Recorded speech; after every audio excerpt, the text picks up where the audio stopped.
In the beginning was the abyss, the vast turning ocean of nothingness that existed before all creation.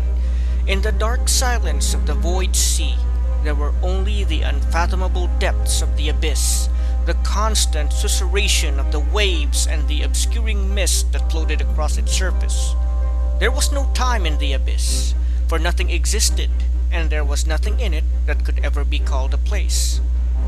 Then, in one moment, the threefold one descended from the heavens and brought down the seed of existence upon the abyss.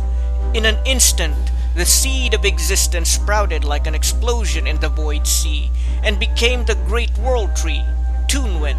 Upon a great pad the young world tree floated on the surface of the abyss, while its roots reached into the dark depths beneath it, gaining sustenance and form from the chaotic substance that existed before the universe itself.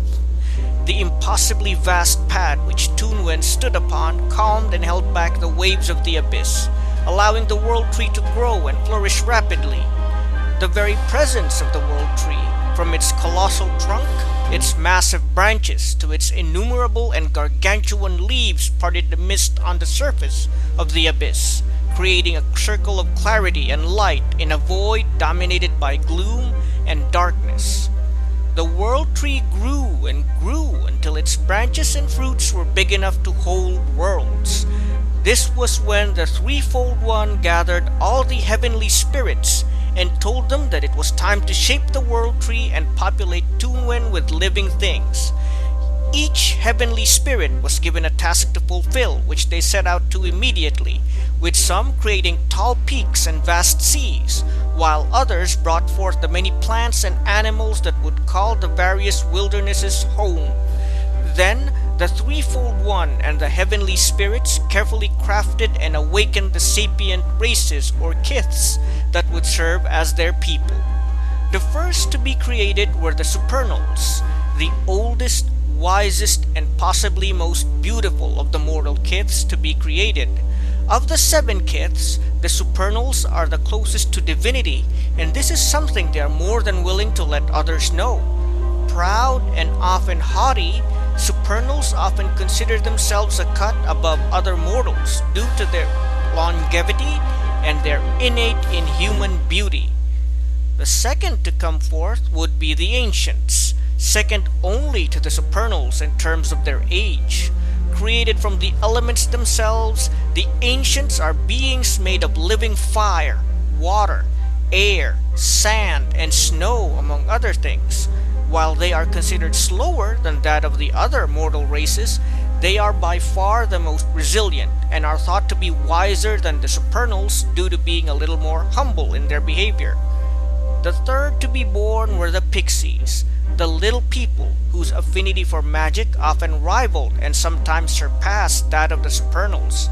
They could change their size at will, able to shrink to fit themselves into small spaces whenever they needed to. Their knowledge and wisdom grew so great, despite their small size, that the other mortal races often came to them for advice when things became difficult.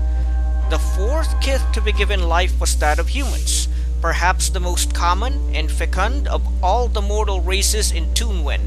While not as resilient as the ancients, as beautiful as the supernals, or as wise as the pixies, humans are a highly adaptable lot and are able to change to their situation accordingly.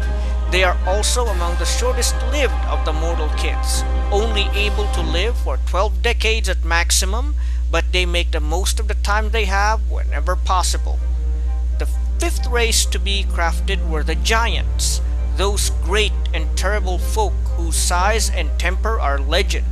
Some were the size of houses, while others were large enough to shape mountains with nothing more than their bare hands. While often aggressive and boisterous, many of the heavenly spirits found the giants to be quite helpful in further adding design to Tunwen thanks to their inhuman strength. The sixth race to be called forth were the primals, spiritual animals that could change shape and speak. Most had two forms that included that of a man-like shape and one that was closer to a beast. Then there were those who had three or more that lay between the forms of man and beast. The seventh kith to awaken was that of the fiends, being born in darkness and with strange appetites. Vampires, ghouls, and wights numbered among them, and most of them preferred the night over that of sunlight. While fearsome and shadowy, they too had a place in Tunwen, and the Threefold One loved them as much as they loved the other kids that they had created. All was not well, however, as the Abyss, while not entirely sapient or sentient, reacted negatively to having its oblivion disturbed. From its great depths it brought forth a slew of abominable creatures that defied reason. These beings were the first dragons, and it was they that first threatened the World Tree. When it was clear that the World Tree was under threat from these dragons, the Threefold One decided that he would grant 7 of the heavenly spirits part of his power and make them stewards and defenders of Tunwen. He gave each one power over a specific aspect of creation, and they would use these great powers to mentor and protect the mortal kids of the World Tree. But they were not the rulers of Tunwen, for the Threefold One wanted the mortals to rule themselves. Instead, these 7 heavenly spirits would serve as advisors for mortal kind, and use their divine gifts in keeping the World Tree safe from dragons. Theun would be the heavenly spirit of light. He would rule over the sun, moon, and stars, and had the power over day and night. Of the 7 heavenly spirits, he was thought to be the oldest and greatest of all of them. Mylith would be the heavenly spirit of life. Her powers would include dominion over all things living, such as animals, plants, and fungi. She was the kindest of the heavenly spirits, and tasked herself with protecting the mortal races. Veidum would be the heavenly spirit of death. His dominion was disease, death, and decay, and was tasked with protecting the spirits of the dead when they departed for the afterlife. While mysterious and sometimes terrifying to some, he is thought to be caring and kind to those he has been tasked with escorting to what lay after death. Zorelei would be the heavenly spirit of shadow. She was given power over shadows, sleep, and dreams. She is the most enigmatic of the 7 heavenly spirits, and much of what she does is unknowable to mortals, though she is not without a sense of gentleness and is known to aid those in need with indirect help. Navios would be the heavenly spirit of the elements. Associated with the earth, wind, fire, water, and lightning, he is thought to rule over the weather and can manipulate the very fabric of reality. It is thought that she was the one who taught mortal races arcane knowledge so that they could learn to use the elements to their benefit. Erlonok would be the heavenly spirit of machines. He was the one responsible for teaching the mortal kids the art of building things, such as tools and building their homes. He is said to be able to imbue life and intelligence to otherwise non-living things like mechanisms and devices. Kodzarl would be the heavenly spirit of medicine.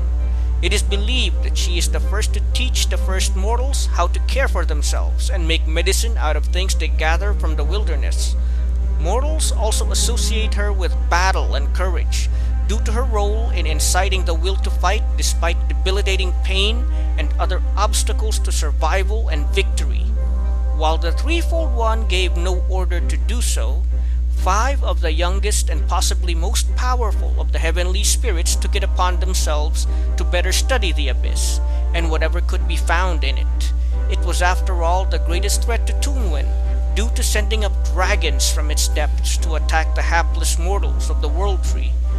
The 7 heavenly spirits were often able to vanquish these abominations easily, but the 5 heavenly spirits thought to seek out a more permanent solution for the problem posed by the Void Sea, and so they set out to unraveling the mysteries of the depths and dove beneath its great waves. Along with them followed a third of the other heavenly spirits who were less powerful, but were also knowledgeable in all things arcane. Of these 5 heavenly spirits, their leader was one called Corvael, who sought to bring glory and fame for himself, believing that he could finally make the World Tree perfect. There was Malcora, whose unwavering loyalty drove her to follow Corvael against her better judgment. Yolvar followed simply out of curiosity about the abyss and what one could find in its depths. Dorgalon was the fourth, as he sought to avoid the boredom that came with simply watching creation instead of doing something, as opposed to the seven heavenly spirits who spent much of their time repelling the unspeakable dragons that occasionally rose out of the abyss. Finally, there was Illure, who simply could not protest when the four other heavenly spirits asked her to go with them. And thus was Tunwen. The world tree was created, and was also how it was eventually destroyed.